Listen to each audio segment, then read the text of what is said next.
My name is Ivan Marx. The film you're about to see is authentic. It records the last 10 years, which has changed my life. I stumbled on something that I could not believe at first, but soon realized it had significance on me and everyone around me, which could not be ignored or underestimated. The Eskimos call the subject of my story Bushman. The Colville Indians of upstate Washington call him Sasquatch. The Hoopas of Northern California call him Oma. But right now, let's just call him Bigfoot.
This is my country.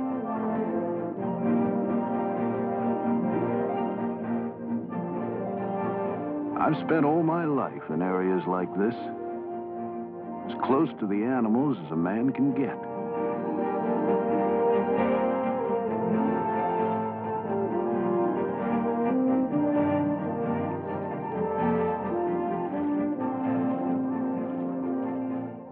I built my home here.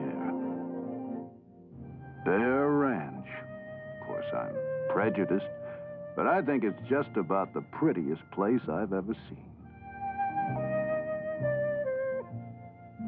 Then there's Peggy. She's a rare woman. She's the only woman I know who'd put up with the animals I used to bring home, like those coyote pups, and raise them just like they were her own.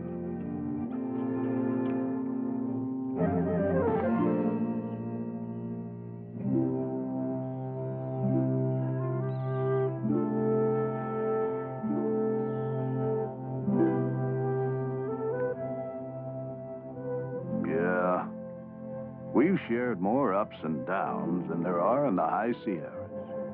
Those were good days, simple, clear-cut.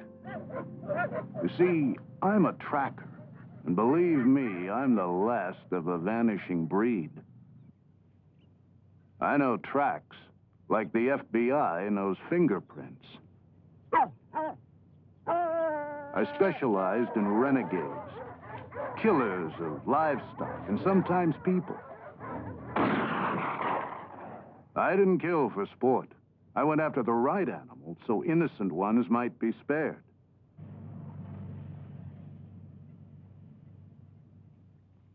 I learned trapping from my dad's shoulders back in Illinois.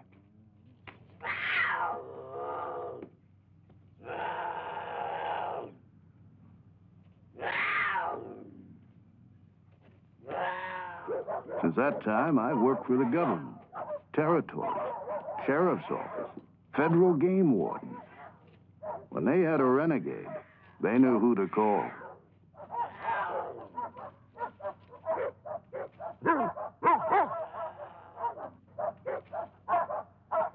There was a time me and the dogs got called up all the way to Kodiak, Alaska. There'd been reports that bear had been killing the cattle. Now, I know bear, and the Kodiak happens to be one of the most beautiful on God's earth. Takes a lot of grub to feed him. 9 feet tall, up to a ton in weight. No need for him to be killing cattle, though. He's as fine a fisherman as you'll ever see.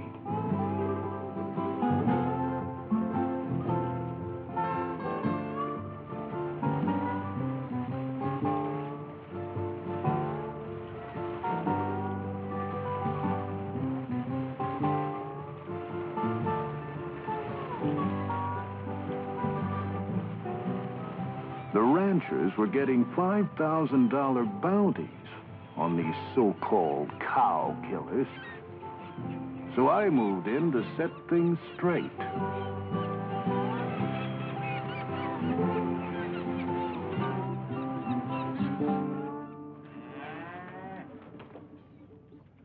I met a rancher who said it ain't Kodiak killing my cattle. I'd finally found someone I could talk to. He said, Bigfoot. Straight-faced as could be. He said Bigfoot's been killing my cattle. Bigfoot? I checked the carcass and saw the cow had died naturally. The bears just fed on its remains. Found out after the grass was waterlogged. Not enough protein. Cattle died of malnutrition. Kodiak? Bigfoot? People always want their questions answered in such neatly wrapped little packages. Oh, I'd heard about Bigfoot. Some abominable snowman who'd wandered across the Bering Strait before the Ice Age. I couldn't believe a grown man would tell me a Bigfoot was killing him. What a bunch of hogwash.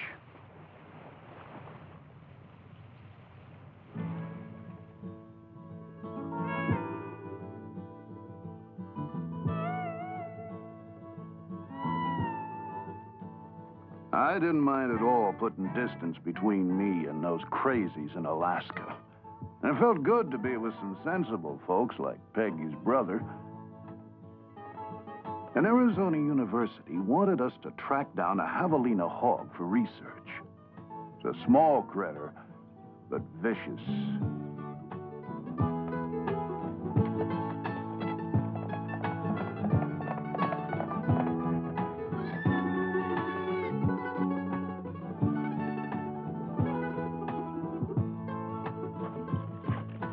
Well, I told my brother-in-law about the wild Bigfoot story at Kodiak, but he didn't respond as I'd expected. He said, "Don't be so quick to make judgments. There's something I want you to see." He took me to what Indians called the land of petrified wood. There, carved in rock, were drawings of a creature with big hands and big feet, exactly as I had heard Bigfoot described. The drawings were 700 years old. They told how creatures the Indians called stickman had come in the night and stolen the Indian children. The Indians abandoned the village in fear.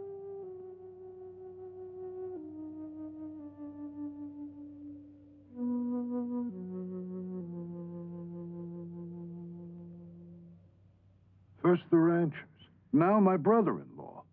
My head was reeling with Bigfoot.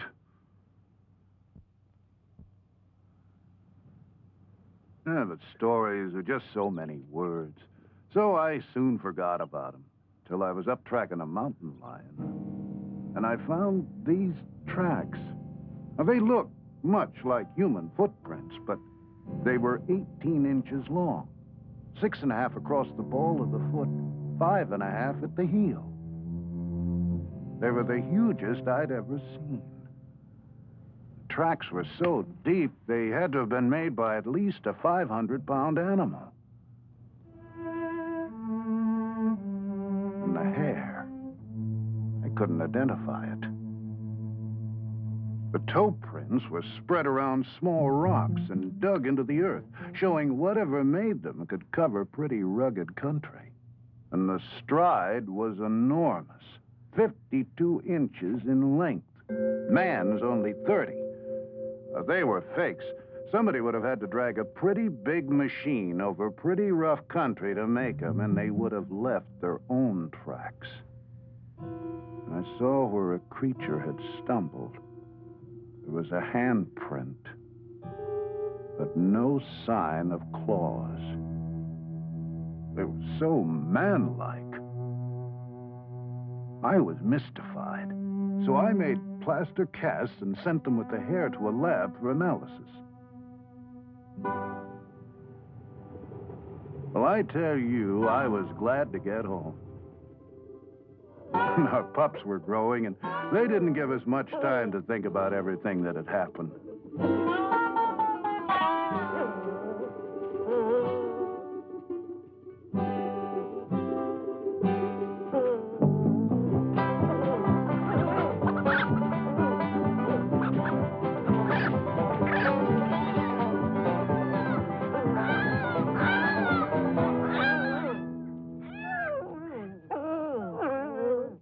I was called to chase a renegade bear up north.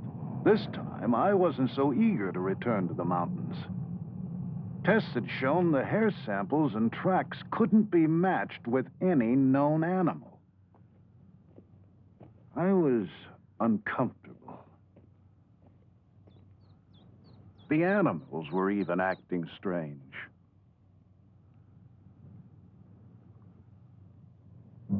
I soon found out why. I found the bear I was looking for, but not in the condition I expected. Another track, just as I'd seen on the mountain. And there, between its teeth, the hair. I was astounded. A 600-pound bear that had stood 8 feet tall, lying by the side of the creek with its neck broken.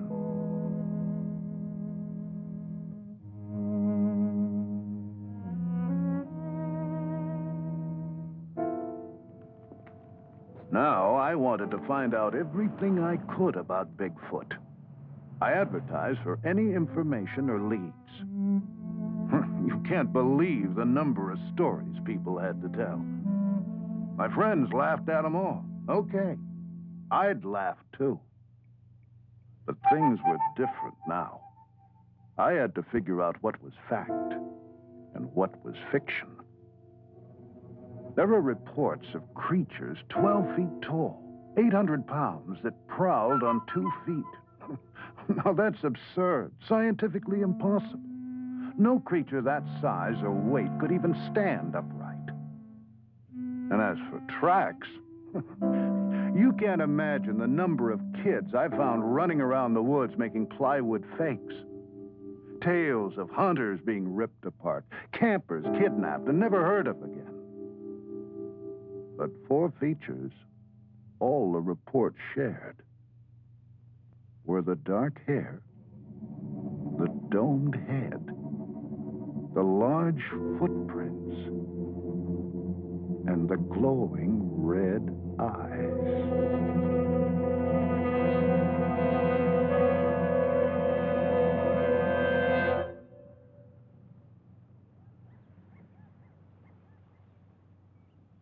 Nature's my home.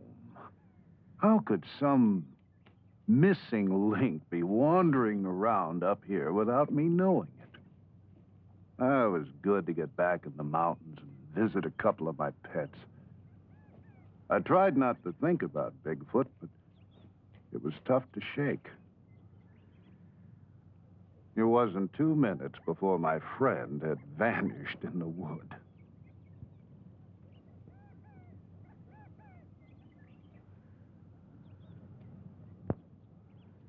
Well, I set out after him, but I couldn't find him anyplace.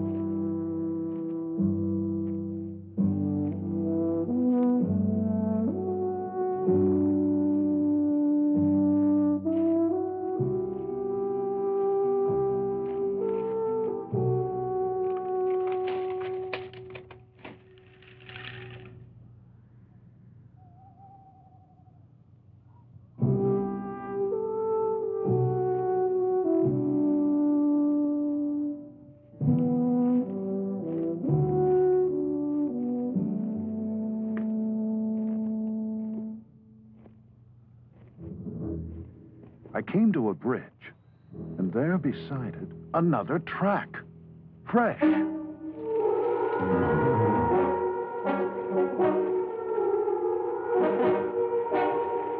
legs were moving before I realized what I was doing. I couldn't believe what I'd seen. I had to get a closer look.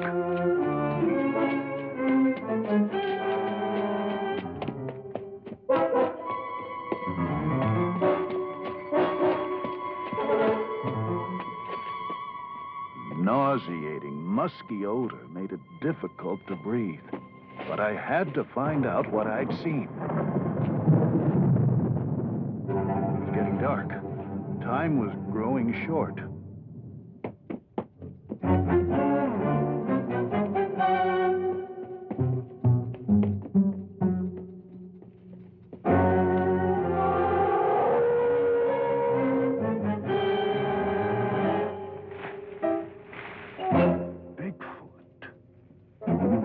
I'd seen Bigfoot.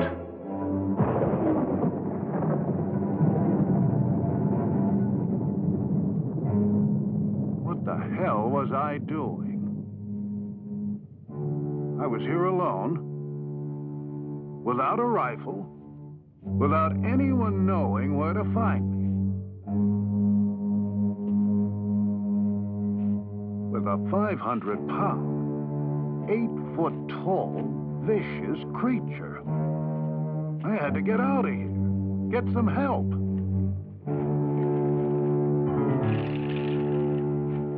I had to show people what I'd seen. The footprints.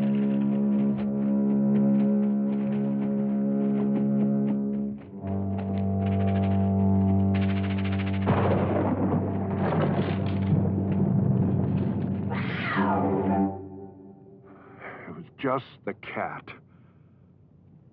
I'd never been so scared in my life. But my friends couldn't laugh now. Wait till they saw the tracks.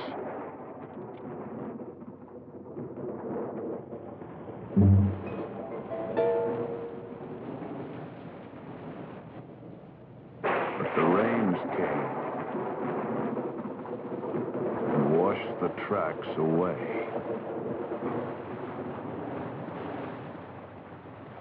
Hurry, hurry, get your Bigfoot burger, 2 burgers. Now, people's attitudes towards Bigfoot made me mad.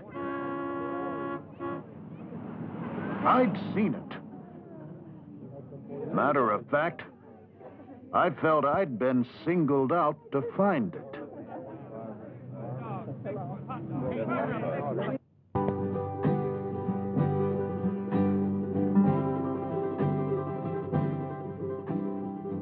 Where do you begin?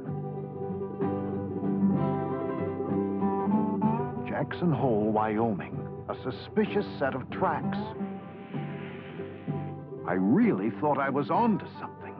Over 500 on the side of a mountain. The tracks are funny things. The smallest print can melt, freeze, get snowed over. And before you know it, it's gigantic. Here, the supposed Bigfoot was a little old coyote.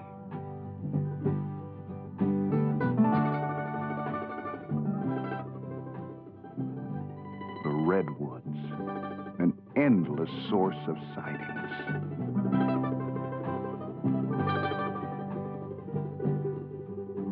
If this creature were here, where did it hide? I searched in the caves formed by the roots of the ancient trees.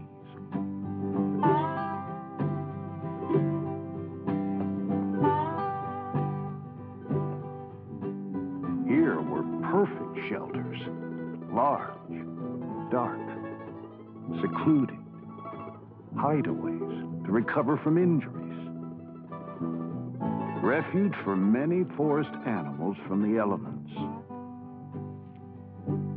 Protected privacy when giving birth. Hundreds of tree caves, but no tracks, bones, or unusual droppings. No clues at all. I had to be wasting my time. But there was a statue carved in redwood. Its image was based on hundreds of sightings collected over the years. And it was exactly like the creature I had seen myself.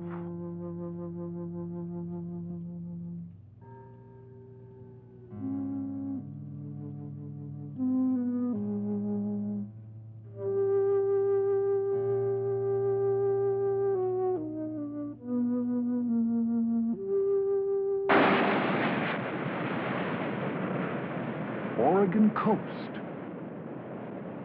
Reports of Bigfoot feeding during the run of the nightfish. The shore was secluded. Food was plentiful. It seemed a perfect place for the secretive Bigfoot. So I waited. You don't know what it is to wait till you've been a tracker.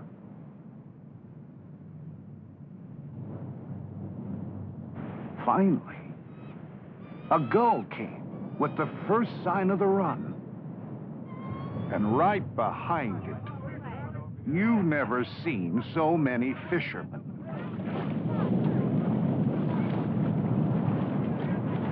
My secluded beach turned into Coney Island. Only way Bigfoot could show up here was wearing swimming trunks. One bum steer after another. How was I supposed to know which lead to follow? I was running out of time, and I was running out of money. As we left, I felt like the waves were laughing at our backs.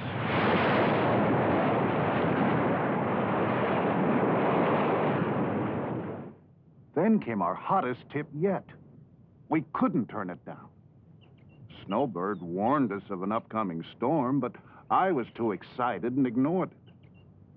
The area was rich with wildlife. And why not Bigfoot? Plenty of food, plenty of cover.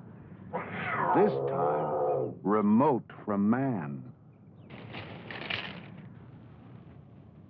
There it was. My efforts had paid off. And this time, I was ready for it. I wasn't ready to find out it was just a bear staying up past its winter bedtime. What was happening to me? Any Boy Scout knows how people's eyes play tricks on them in the woods. I was like a gun-happy hunter that makes a 10-foot grizz out of a charred old tree stump. Even the snowbird was laughing.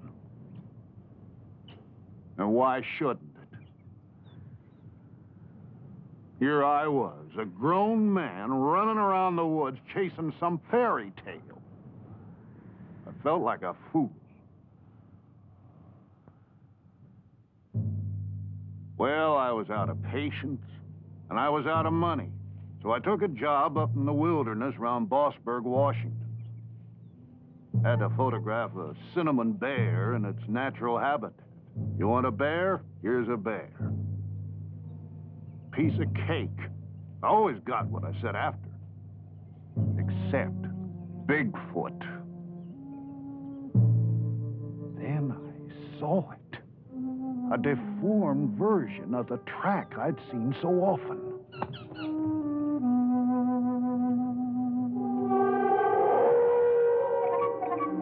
There it was.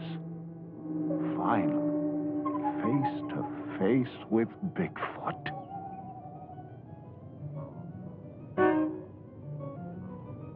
Here was the domed head, just as others had described it. The thick, dark fur to protect it from extremes of weather and allow it to pass unnoticed in the night. I saw it, photographed it, but scientists challenged my film. Yet it stood up under every conceivable test. Some revealed rugged terrain as the cause of the skinned heels, polio as the cause of the limp. But my documented evidence wasn't good enough for the experts. Experts who still asked, how could such a creature survive? Where does it live? Show us its remains. What does it eat? Experts who challenged my word but claimed credit for my film and profited by it on lecture circuits. Well, I didn't care for these people. But I was haunted by their questions. What an experience. Now I had to start finding some answers. The creature's tracks disappeared at the edge of a beaver swamp. Only sign of animal life was the geese migrating north for the summer. I wanted the satisfaction of bringing back unchallengeable proof. Still, where to begin? I found several other creatures had passed through the area, all heading north. Could Bigfoot be a migratory animal? I plotted all the reliable reports.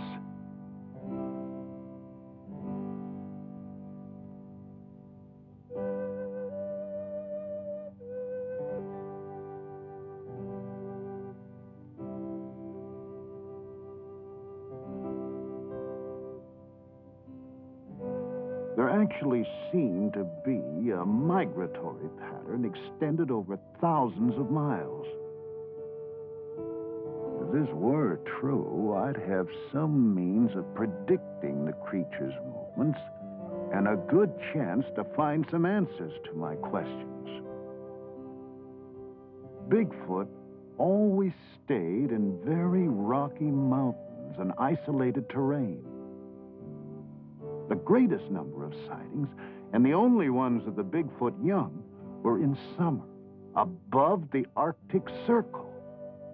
Could that be where Bigfoot migrated to breed? If I move rapidly, I might find a clue before season's end.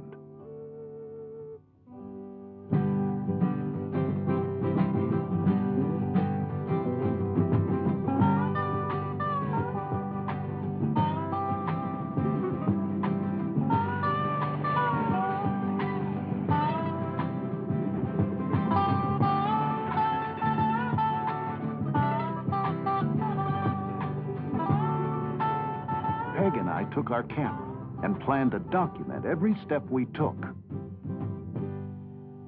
The lava beds, Modoc, California. If Bigfoot were a migratory animal, my theory had to hold up all along the way. A track, centuries old, preserved in the lava. My theory was working. But I wondered how Bigfoot survived the violent eruptions that brought the lava rock. As usual, nature provided me clues. I saw these two little ground squirrels so much in love they took no notice of me or the dangers around them.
the male's natural instincts drove him to cover.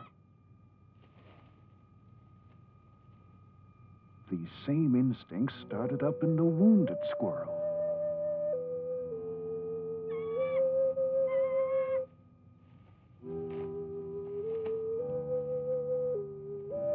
Nature was reminding me of her basic law, survival.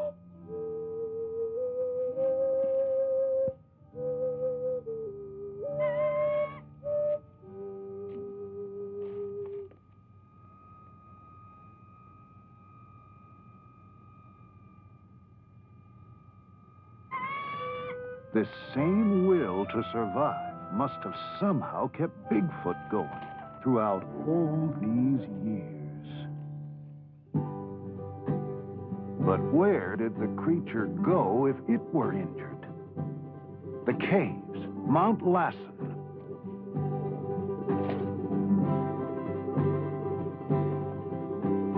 The Hat Creek Indians believed they were inhabited by an evil ape man. Now I was hot. Every step along the way brought me new clues. It was too late in the season to find the creature here now.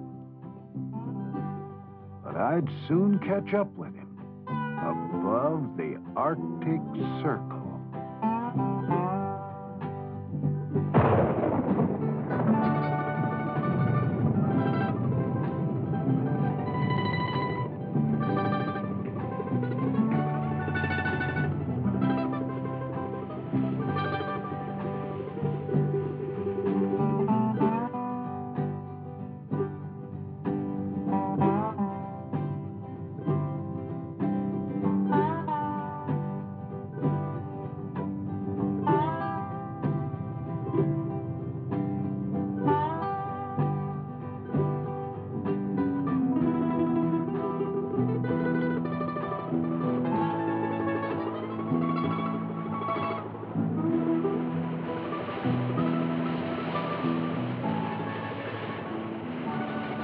Peg and I found the people up north different. They encouraged me, took my search seriously. Like the lumberjacks, mountain men, like myself. The first into the midst of the wilderness, which meant first with stories of Bigfoot. Most of their sightings came at the time of year I'd anticipated. They were sure when Bigfoot passed because strange happenings followed in a nearby valley. Herds of goats come and perform a ritual suicide. Sure enough, the goats were there, looking as if they were grazing normally, but actually eating pounds of dirt. With one gulp of water, the earth turns to cement, and they die, lying in the shadow of Bigfoot, etched in rock 26 feet high, and the wolf, his only known traveling companion. What went on in this valley Bigfoot passed through went against all the natural laws of survival. And the rock formations, too massive to have been shaped by man, presented another, totally unexplainable, natural phenomena. To those who cried, for Bigfoot to exist goes against every bit of scientific data known to man, I could now say how much more there is to know. I felt close to the adventurers who'd left their calling cards at Watson Lake as they crossed into the Yukon, and even closer to those who'd made a similar journey at the turn of the century, who set out after something they didn't know where to find, but knew was out there someplace. With so many pouring into the Yukon during the gold rush, it's no surprise there'd be such a rich source of stories about Bigfoot.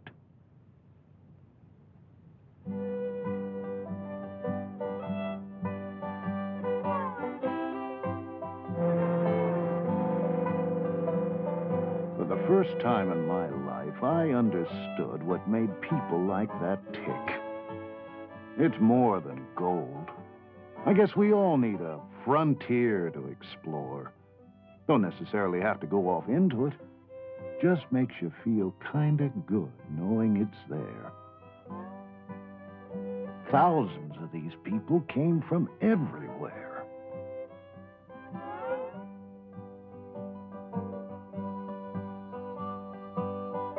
Tent cities sprung up where no man had ever even walked. If Bigfoot came here to keep clear of man, its seclusion didn't last for long. Such a rich source of information had to bring new leads. Sure enough, an old miner's story told how the glaciers up there were the burial grounds of the Bigfoot. That would explain why there were no remains. The creatures carried their dead over thousands of miles just to deposit them in crevices that open up in the spring thaw. Can you imagine?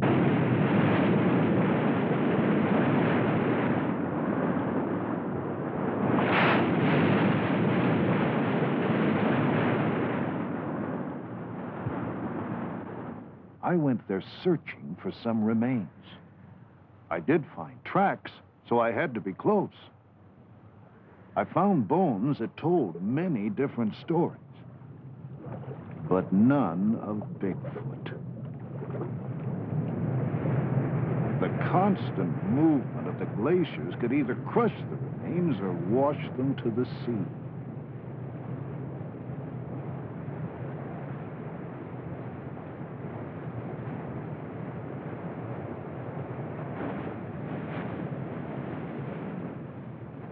Burial grounds of the Bigfoot.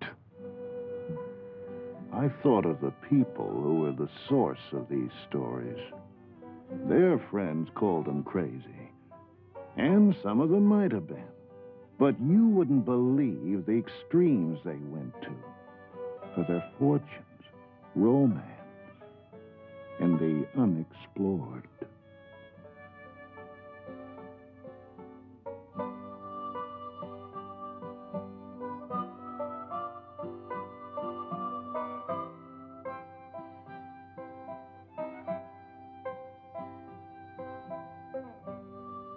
I guess it wasn't so tough to believe Bigfoot could have gone to similar extremes for a far more instinctive, basic drive, as burying his dead.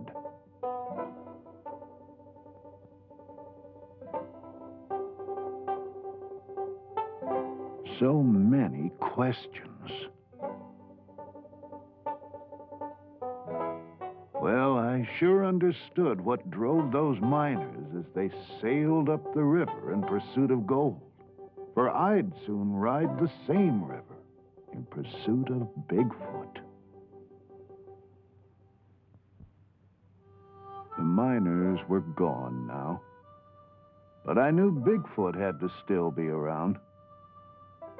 The frequency of current sightings meant he'd somehow survive the diseases the white man brought into the wilds. The tuberculosis, measles, that wiped out whole tribes of Indians and Eskimos.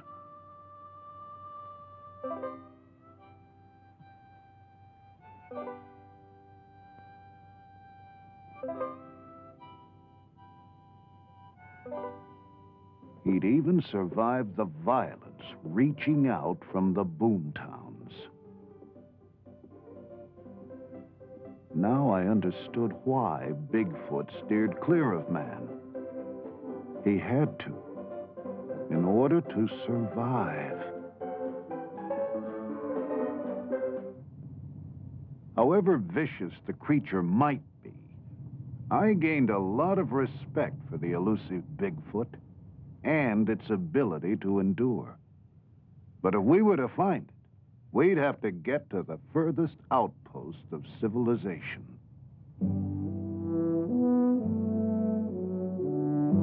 When we ran out of road. We saw the remnants of the old pioneers giving way to the machinery of the new. Thousands were now pouring back up to the new gold rush for the black gold, oil. How much longer could Bigfoot avoid all these people? Where would he go next? I gambled on him heading north.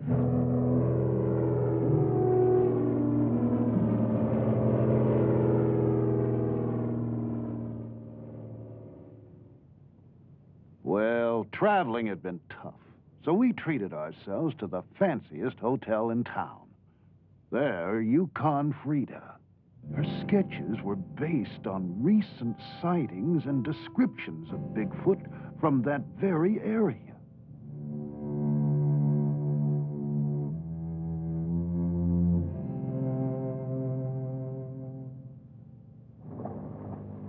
As we started our journey up the river, I thought of the statues and drawings I'd seen in Arizona, California, Oregon, Washington, British Columbia, the Yukon, and now above the Arctic Circle, all of them resembling the very creature I saw myself.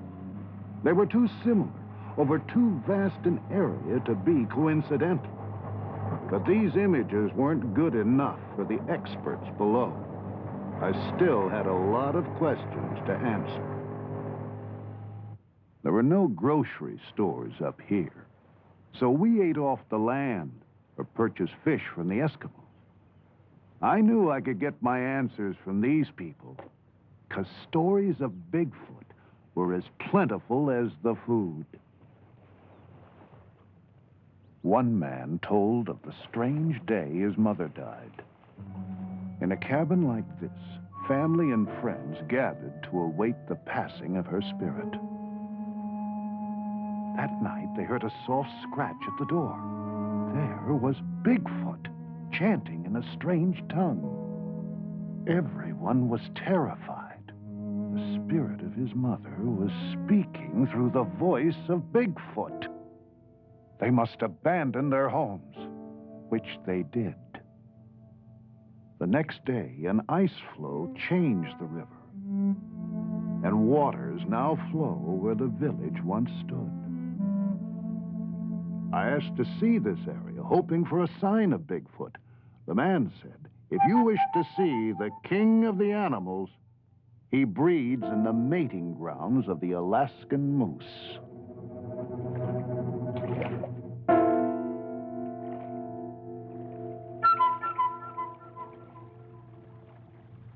The moose came, as if a sign, reaffirming the man's words.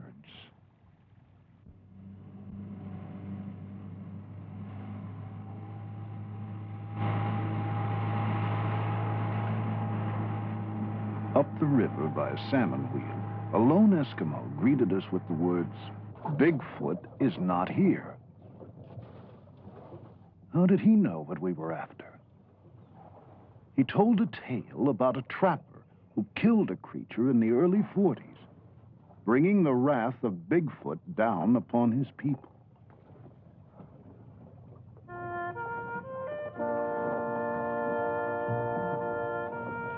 He said, one night I was caught out on the trail with only a few minutes of twilight left. The lights began to shine in the sky. They were bright. Traveling was good. Then the snow turned red.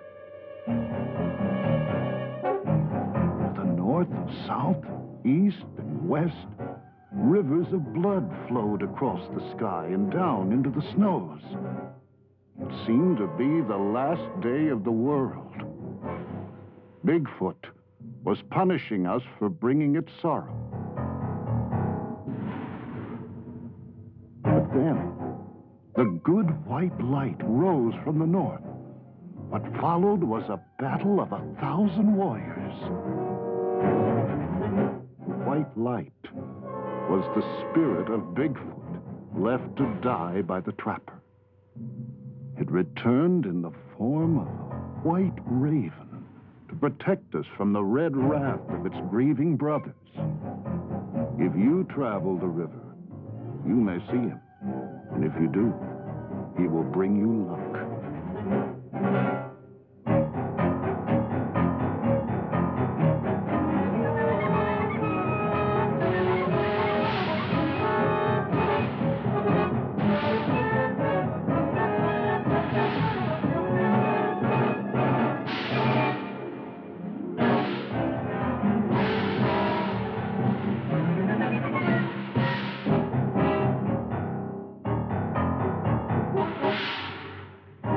Then the native gasped, pointing to a bird soaring above us. The legendary white raven. The fisherman said, "Bigfoot smiles upon you. You will bring word of him to the people below."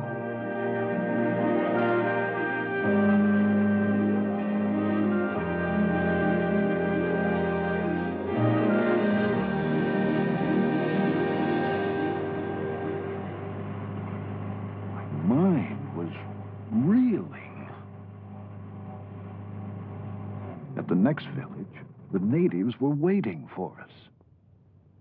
They had heard about the white raven and wanted to show us their secret, sacred figure. Here it was again. They told us how Bigfoot was their friend. Their friend? How did they think such a violent creature could be their friend? They told how Bigfoot always carried the bodies of men killed or lost in the Arctic winter to the edge of the nearest village to be buried by their own kind. When I asked where I could make contact with their friend, they said, "In the land of shining eyes." But they warned me not to violate Bigfoot's domain. I reminded them of the white raven. So they taught me a chant to sing on the night of the full moon and promised I would see the glowing eyes of Bigfoot.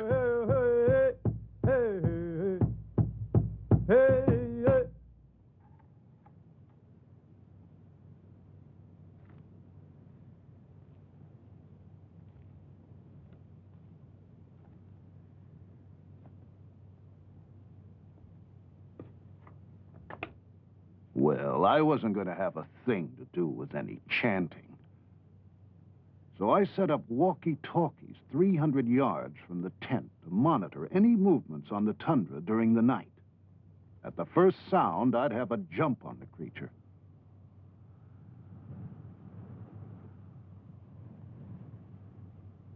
Then the wait.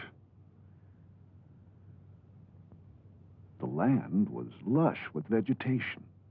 Perfect feeding ground. Berries, lichen, gnats, bugs, millions of fish. Not just a land of ice and snow. I understood why Bigfoot and so many animals flocked to the Arctic to breed and raise their young.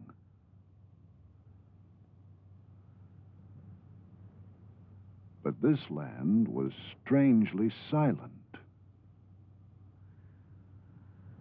Where were the animals?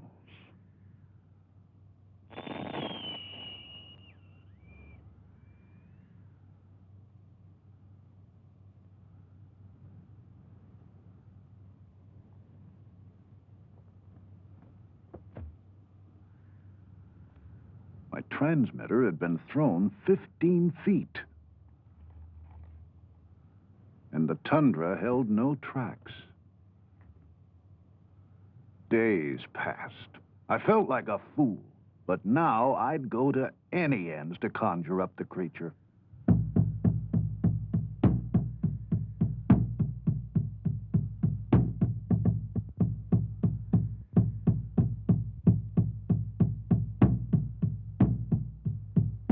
Soon Peg saw what she thought were two car lights approaching.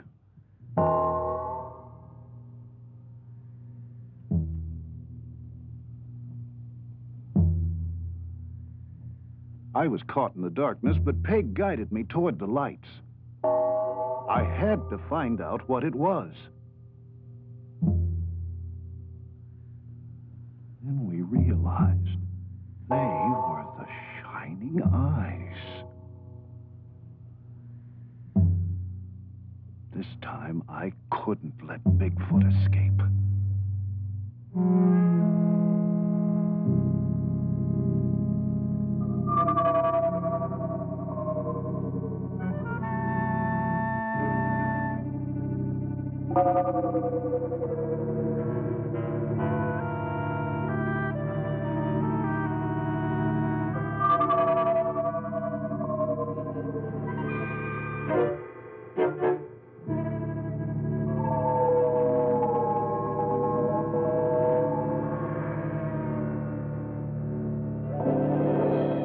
But dawn broke, and it disappeared behind a rainbow.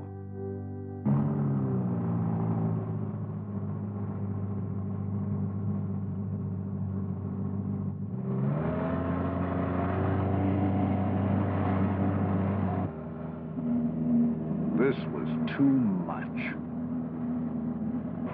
I felt like I was coming apart at the seams.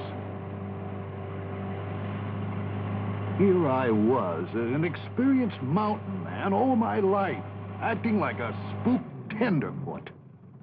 I still had 1,000 questions, and so few answers. I couldn't concentrate. My head was spinning with tall tales and folklore. I no longer knew what to believe. I had to get away from the others and be by myself.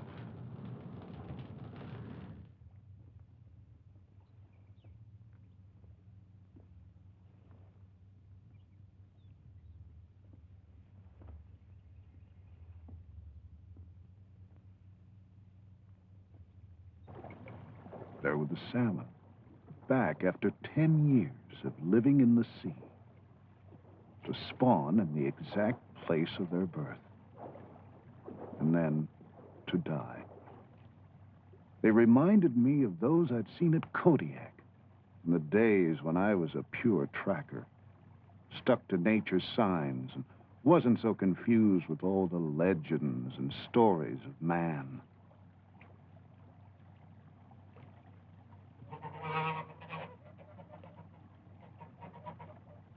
And there were geese.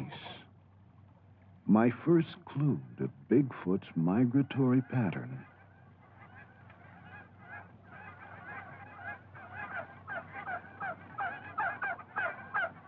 I began to feel close to nature again.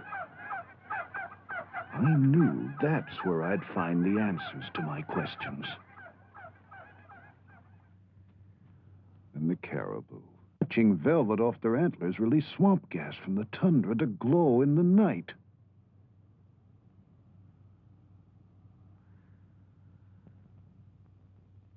Then I saw what must have been the monarch of the North.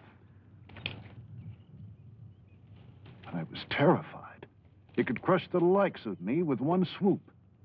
But it was the most magnificent animal I think I've ever seen. He didn't seem to notice me as he made a clearing. He sharpened his horns as if to prepare for combat. I thought he'd come for me now. Instead, he dug a pit and marked it with his scent.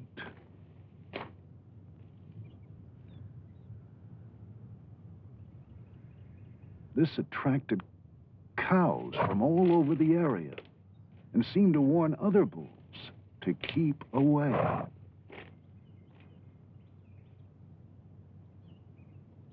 The cows declared themselves his by covering themselves with his scent. I'd made it. The mating grounds of the Alaskan moose, where no man had ever been before, and possibly the breeding grounds of Bigfoot. Some young bulls seemed a little overeager and found the monarch defending his territory against all intruders, while others waited for the right moment to move in.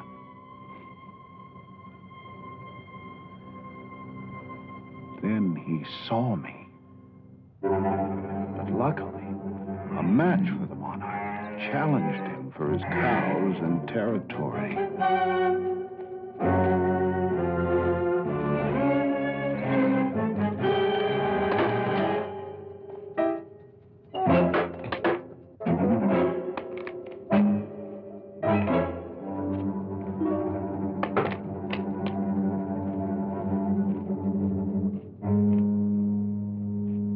Those who'd waited now moved in.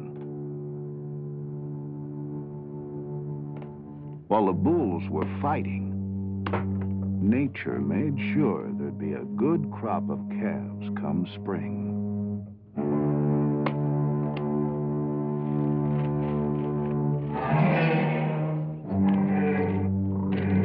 Finally, the monarch triumphed. Now, too preoccupied to give any notice to me, he gathered his cows. And according to the law of nature, the strongest began to breed. I was deeply moved by what I'd seen, but still, no sign of Bigfoot. The salmon lay dying in the streams, signaling the end of the breeding season. Time was running out, so we took to the air.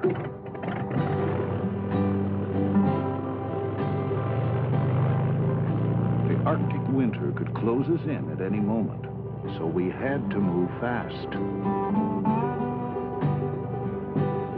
Why couldn't I find this creature? Was my theory wrong?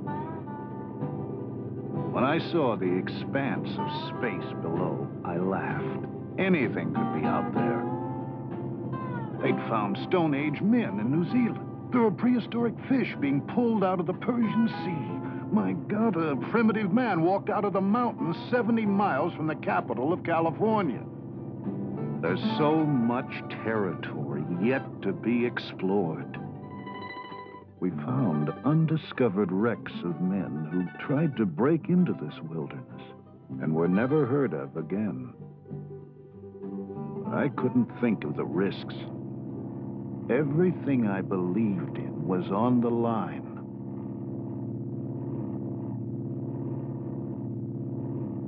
Suddenly, the pilot whipped around. There he was, a young Bigfoot, frozen like a tree.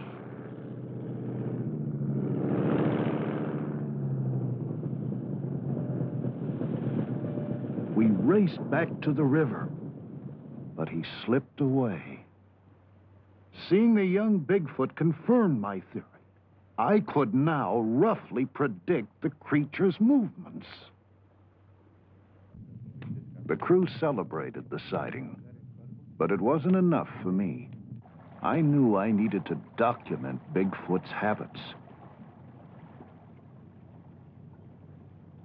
The young Bigfoot's tracks led me from the river to a lush meadow. He'd passed through a herd of grazing muskox. I wondered what Bigfoot fed on. Maybe he ate vegetation too. Or fish. I'd seen him by a river. Of course, he could have been cleaning himself. Or drinking. Of course, he could be a predator. One of these oxen had lasted him half the winter. Bigfoot's behavior still held many mysteries. But now it was just a matter of time before I solved them. Sun up, yeah, early start, so let's eat and get the bill. Winter now closed down on us in earnest. We were forced to move south, just like the animals.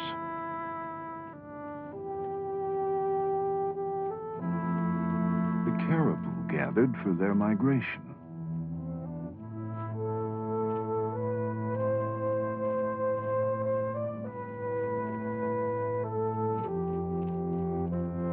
the source of food for all the meat-eating animals that followed.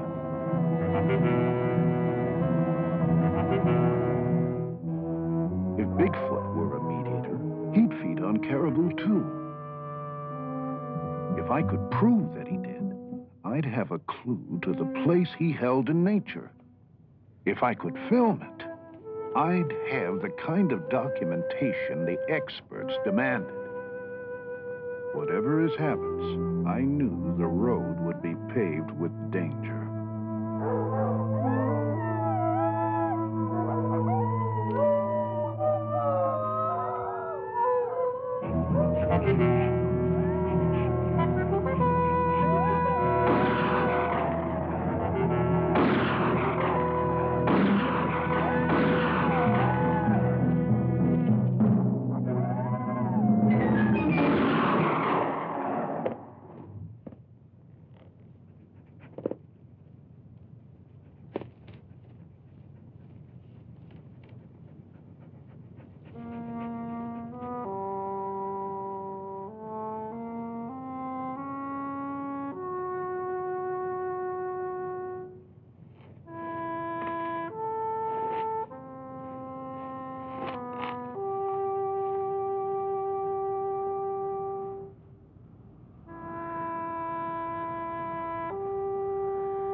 Devastated by the slaughter of the caribou.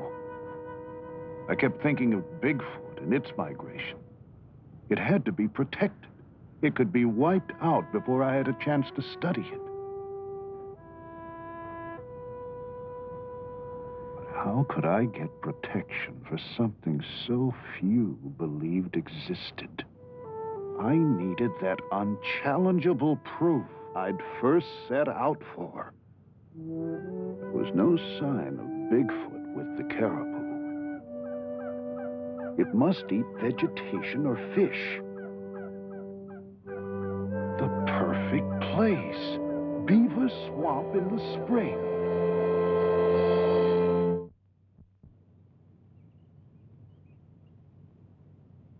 I got there early and planned to stay as long as I could. I used every trick I learned over my years as a trapper and carefully covered my scent with ammonia. Beaver Swamp. The geese. If my theory was right, Bigfoot would follow shortly. I searched for the perfect place to set up a blind.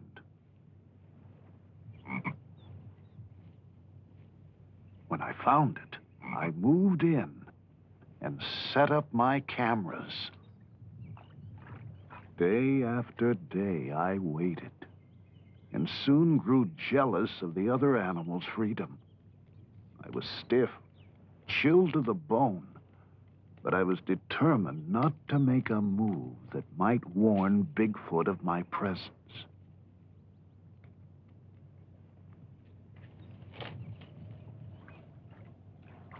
What if he didn't come?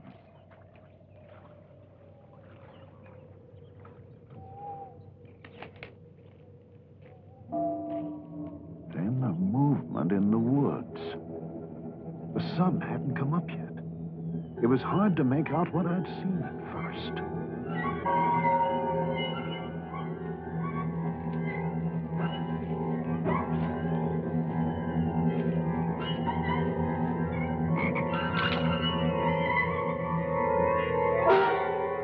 There he was, Bigfoot, standing no more more than 100 yards from my blind.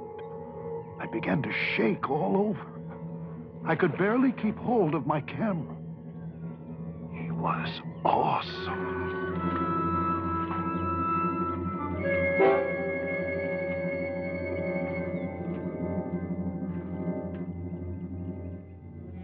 Then, behind me, another one.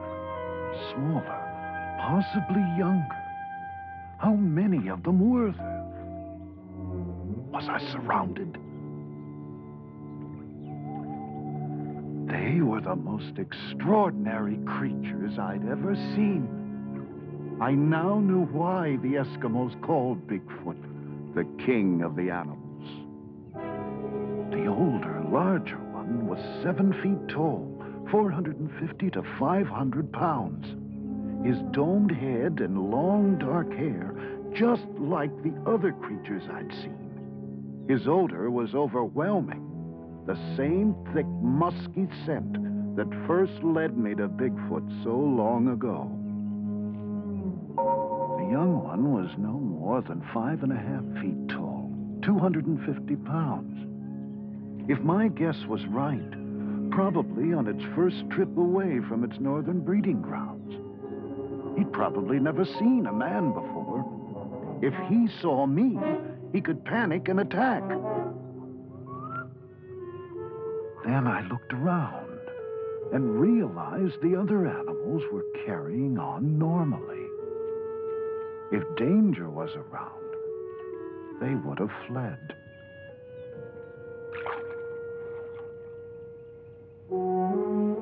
Just as the Eskimos had said, Bigfoot is a benevolent creature. It doesn't even attack or feed on other animals. It seems to eat only vegetation or sometimes fish. Here it was before me, pulling up the tender swamp grass with its hands. Remarkable huge hands that seemed capable of grasping, scooping up drinking water, and splashing to rid itself of parasites. I'd done it. Here I was again with Bigfoot. Unchallengeable proof my theory had worked. It is a migratory animal, and I now have the documentation of its habits I needed. Now we can begin to understand the place this creature holds in nature.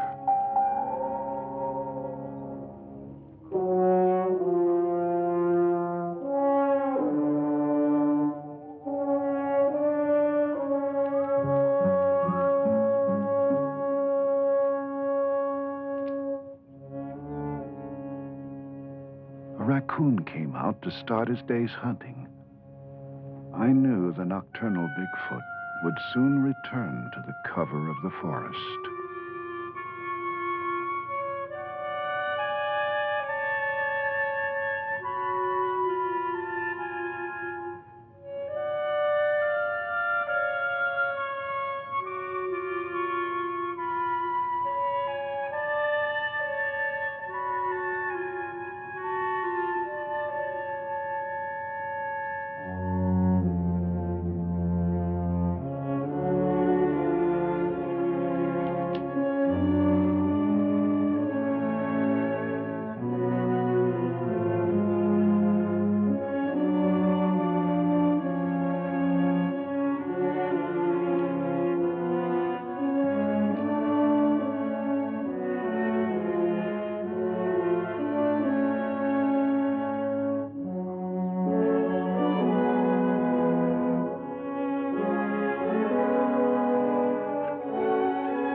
I once again said goodbye to this mysterious creature that has somehow outlived its natural role, endured the tests of time, now left to wander the land elusively, with a strange will to survive.